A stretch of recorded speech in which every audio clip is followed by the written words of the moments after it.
Hey everyone, it's RudeOnion once again, and today I'm going to bring you something that I haven't done before. I'm going to bring you some Last of Us footage from a multiplayer game that I did with Nick, and I think you guys Oh, what the hell? Dude! Are you serious? I didn't think that would break when I stepped on There it. is drywall everywhere. You're paying for this. What? Okay. Supplies in the air. Oh god, I'm I trying gotta to go comment. to I gotta go to the emergency room. I'm trying to commentary. I'm serious. You completely interrupted my footage. Look, I'm in a game right now. Oh, dude. Okay, so you know what? Let's make a deal here. I'll run to the emergency room after. I'll help you commentate this, and I don't have to pay for the drywall. You're bleeding all over my carpet. Yeah, you know what? Someone else will take care of that. That's really not cool. It's not my carpet. I'll try to stop. It's not my carpet either. It's the apartment's carpet. Okay, you know what? I'm gonna keep my hand over the wound, and let's just talk over the gameplay so I can get going. Okay. Well, things aren't. Yeah. All right. Well, in the game, things aren't going too well for me right now. All right. So it's. Oh man, you're playing The Last of Us. Yeah, that's your game, isn't it? Don't you stream this like once in a while? All the time. Hey guys, I'm Nicky from StealthShampoo. If you didn't know, what's up? Well, that fist fight almost went in your favor right there. You're rocking Brawler. That's the default class. It looks like you. I am. I kind of like beating people up. Yeah, and this is definitely, I would say, out of the 4 default classes, the best default class for Checkpoint, because Checkpoint, out of all the base maps, is the most close quarters. You're rocking the Shorty with the burst rifle and the assault rifle, Brawler, Marathon Runner, Explosion Jacket. Those are all really good close quarters perks. All right. And you can do a lot of damage to that Shorty at close range. It'll be a clean 2-shot down. See, you actually kind of know the weapons I'm using better than I do. Or did. Yeah, I mean, I kind of play this game every day on my stream. I picked what looked cool. Shorty looked cool. Alright, so one mistake here you made off the bat, though, was picking the Hunters. Never pick the Hunters. You always got to go Team Fireflies, because the Hunters are just jerks. One mistake straight off the bat. You gotta prepare for the fight before you actually get into the fight. Okay, I actually didn't know that there were two like different groups. I thought it was, you know, just one group against the other, basically like Manhunt, you know. Yeah, well, it's more like they're factions in the world of The Last of Us. They're the Hunters who really just care about surviving on their own. The Fireflies are looking to find the cure, which I think is the most noble cause. Then there's the military who's just around protecting people, but they're not in the multiplayer. Okay. Oh, alright, that makes sense. You definitely want to go Fireflies 24/7. That's what I always run. Alright, anyway, so game mode you're rocking right now, Supply Raid, and this game mode is basically deathmatch. Walk around, just shoot a bunch of people. And the thing is with The Last of Us is map control is really important. So Supply Raid kind of implies that there are supplies all over the map. As you can see in the little top left corner, you've got a mini map. There are little white dots everywhere. Yep. You want to go and get those little white dots. It's important for you to get map control because that way you can get supplies, get equipment, and blow people up. So your team's got to take some ground here from the spawns. You have 3 boxes available. And oh, that's a guy. That is a guy right there, and he's shooting at me, the bitch. Yeah, burst rifle is a 5-shot down. That's 20 damage per shot. And luckily you managed to get away from that. You're really low health right now. Yeah. Yeah. That guy managed to get you right there. Yeah, I probably should have, you know, kept in mind that if I can run away, he can probably run after me. Yeah, but you have Marathon Runner, so you can run longer from him than he can run at you. Assuming he's not using Marathon Runner himself. Okay, I got that. So right here, you're in the upgrade menu, and the main thing you want to do instead of buying ammo is getting weapon upgrades, because this game progresses and everyone gets stronger. You get faster firing weapons, faster reloads, better accuracy, and you're going to want to get your upgrades before the other team just so you can outmatch them. In the early game, no one has really too many upgrades unless they use a one-time use booster where they get a free upgrade. So really, the first part of the game, you want to focus on making your guns stronger than the other team. So when it finally builds up to either your team's making the final stand or their team's making the final stand, you all have the strongest possible weapons. Obviously, you got armor and stuff to blow them up with. Gotcha. All right. You're back in the menus here. You're also rocking a purchasable, the assault rifle. The thing with rocking a purchasable is at the beginning of the game, it's pretty useless because you don't have it yet. You have to buy it within the game. So the assault rifle is the one you're rocking right now. It's really good for close quarters combat. But the thing is, you can't use it until you actually buy it. So you're weaker in the early game to make yourself stronger in the late game, because the assault rifle is a fully automatic burst rifle, pretty much, that does the same damage, except you can just put lead down range, and it's got more ammo count. I think the guy who shot you back there was actually using the assault rifle. Okay. Huh. What about this map? Checkpoint. super close quarters, you're going to want to run either shotguns. The burst rifle is the best close quarter primary weapon, and the shorty is the best close quarter secondary weapon because it can down in 2 clean shots. So you got to watch out on checkpoint. There's the middle part of the map, which you don't really need to go into in this game mode unless you're trying to retreat or something, because there are no boxes in there. You want to stick to the edges of the map. Right in front of you right now is hotline, and there's a box in there. Right behind you is fire station. There's a box right in front of there. That's the spawn box. The spawn boxes are kind of given.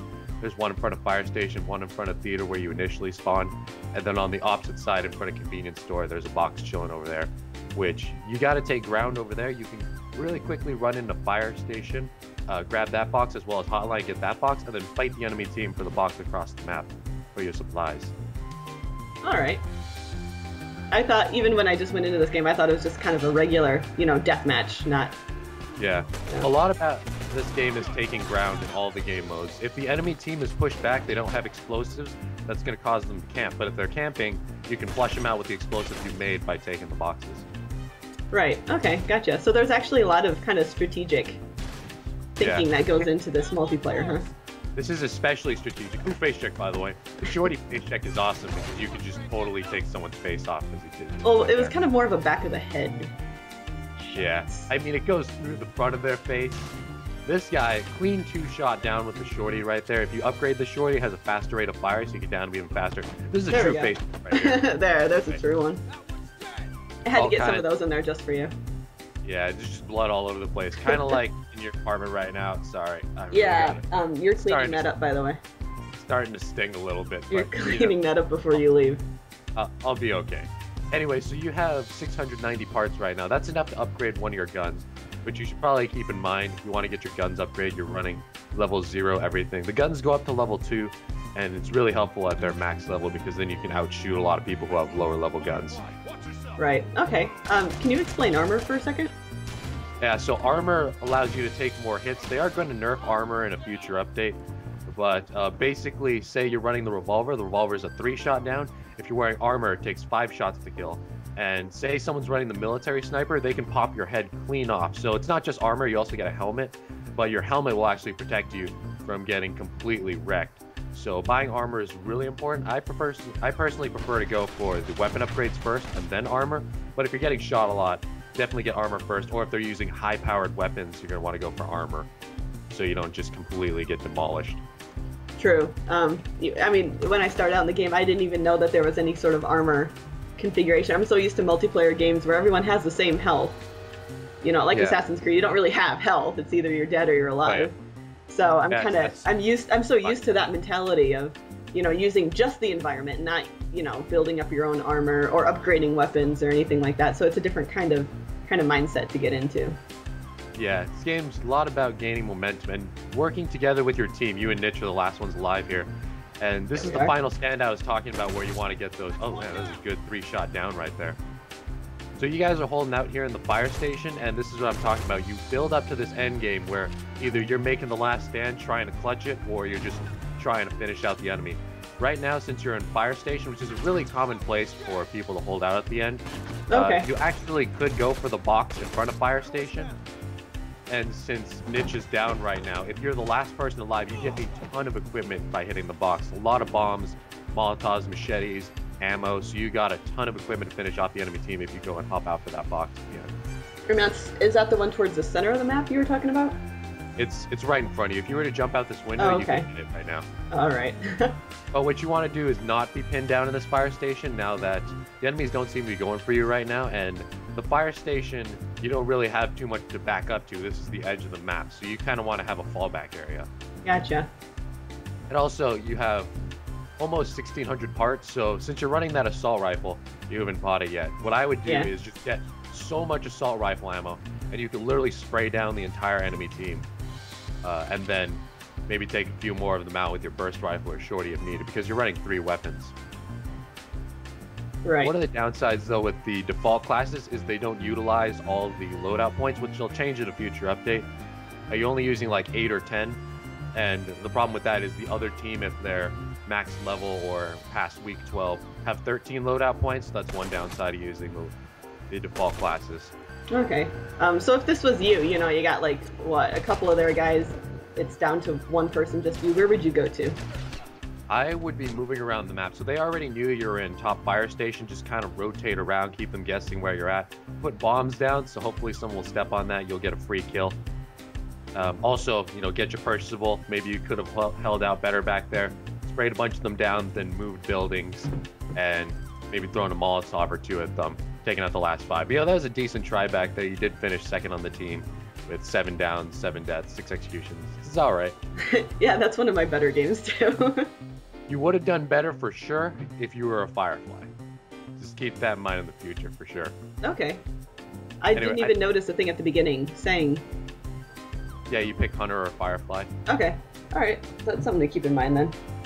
Believe in the Fireflies. Anyway, I gotta get going to the hospital. You know what? Just point me to the paper towels. We'll get that clean fixed, and if you could like drive me over there. I don't know my way around this area. Yeah. Well, actually, I was just about to order Chinese. I was getting kind of hungry, and I don't really feel like going out anywhere. It's my day off work, dude. I don't want to go anywhere. I could use a med kit, patch myself up. I'll chill. I'll pay for some Chinese. All right. All right, we'll do that. All right, so then I'll take you to the emergency room, and we can chill there, and then we'll get some Chinese. All right, that sounds good. That sounds good. This is really starting to hurt, so let's go. All right, let's go. All right, well, thanks everyone for watching. I hope that you picked up some good tips. I know I did. And let me know in the comments section below if you want to see some more of The Last of Us in the future, and maybe I can help you out with that. So, this has been Nikki, my surprise guest commentator. There's glass in my leg. Okay, we're going. All right, thanks guys. See you later.